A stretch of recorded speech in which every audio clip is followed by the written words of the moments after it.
এটি ঘরোয়া মুগের ডাল। এই মুগের ডালের রেসিপিটা করার জন্য আগে শুকনো কড়াই নেড়ে নিয়েছি, তোমাদেরকে দেখাতে ভুলে গেছি।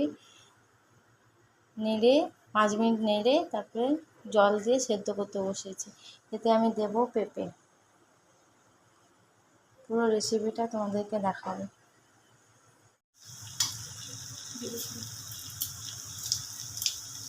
জিরে, লঙ্কা, তেজপাতা ফোড়ন দেওয়া হলো।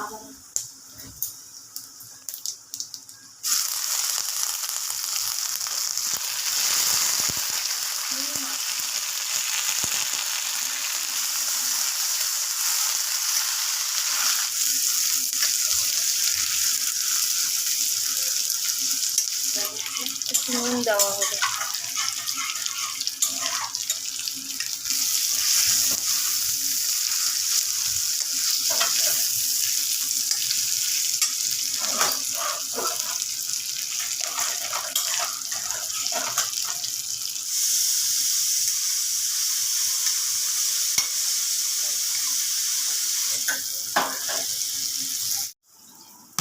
প্রেসার কুকারে ডালটা সিদ্ধ করে নেওয়া হয়েছে যাতে তাড়াতাড়ি